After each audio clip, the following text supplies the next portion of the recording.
Պարոն Գալստյան, այս օրերին կան արվեստագետներ, մտավորականներ, որ հասկանում են խնդիրը միայն Ծառուկյանը չէ,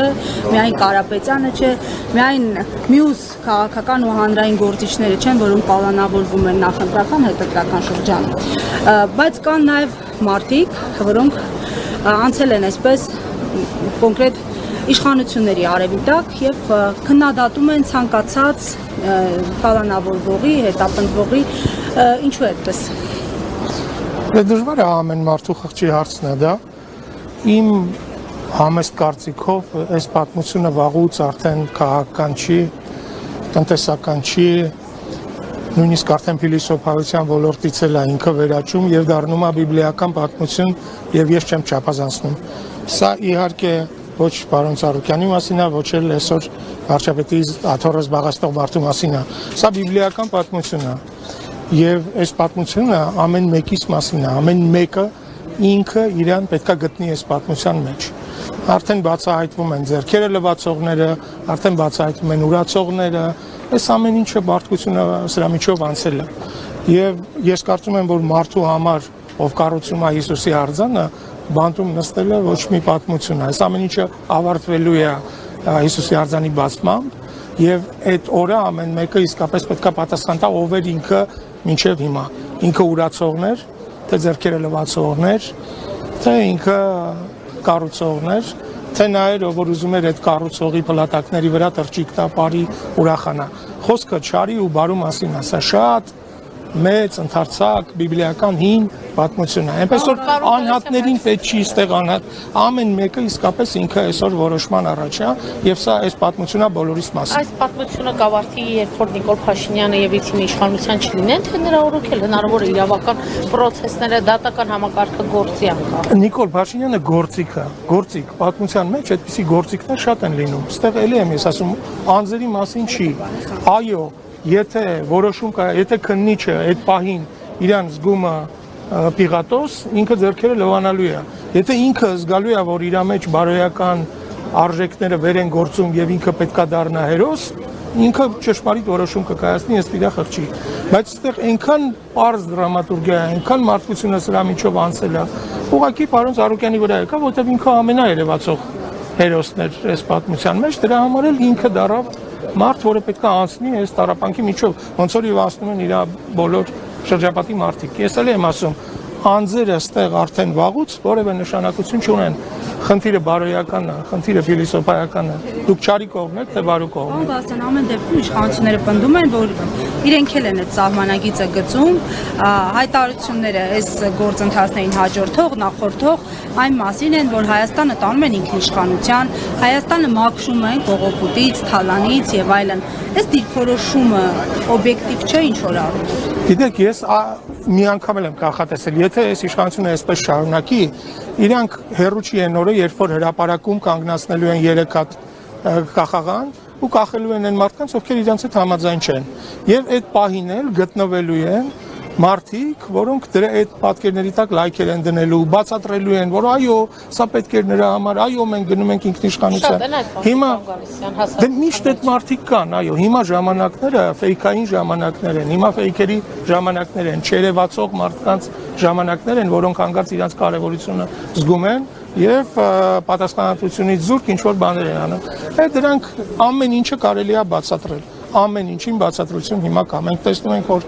ամեն ինչ կարելի է բացատրել։ Այնպես որ ես դրա վրա էլ ուշադրություն չեմ դարձնի։ Դա իշխանությունները անում են ինչ որ անում են բոլոր վատ իշխանությունները, որոնք չեն կարողանում կառավարել երկիրը, հորինում են պատմություններ, որ իրանց պատասխանատվությունը կքչացնի։ Այ քթել են բան, չէ, թիրախներ, որոնք մեղավոր են, որ իրանք չեն կարողանում կառավարել։ Այդ թիրախները 8 տարի է բոլորը հետ են քաշվել եւ տվել են իրենց անսահմանափակ իշխանություն։ Գիտեք, մեր հասարակության մեղավորությունն է։ Մենք այս մարդկանց նայում ենք որպես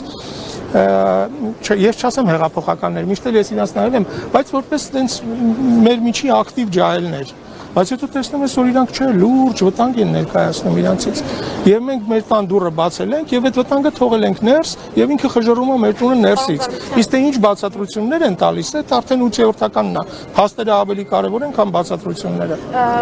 Հասարակության ինտելեկտուալ մասը, կարծես արվեստագետներն են, նրանք այս առումով, այս դեպքը դիտարկելով նաև քրեականais վարույթները ընդդիմադիրների նկատմամբ ինչ անելիք ունի անելու։ Ի վերջո ուրիշ բան է հասարակության ցածր խավի ցածր ինքնագիտակցում ունեցողից պահանջել, այլ բան է չէ արվեստագետներից այսպես Դե արվեստագետները թիրախում են, որովհետև ցանկացած մարդ, ով այս իշխանության ամենամեծ թշնամին ինքնուրույն մտածող մարդիկ են։ Իրանք ատում են ինքնուրույն մտածող մարդկանց, որտեղ ինքնուրույն մտածող մարդիկ հարցեր են տալիս իրանց, որոնց պատասխանները ի օգուտ իրանց չեն ապրիորի։ Դրա համար արվեստագետները թիրախում են, դե այն արվեստագետները, որոնք թիրախում են արդեն 8 տարի նվազագույնը 13 տարիներ նրանք սովոր են սրան եւ պահում են իրանց դեմքը, այն նրանք ովքեր որ հասկանում են որ լավ պահն է որ կարող են կեղտոտ ջրում ձկներ որսալ,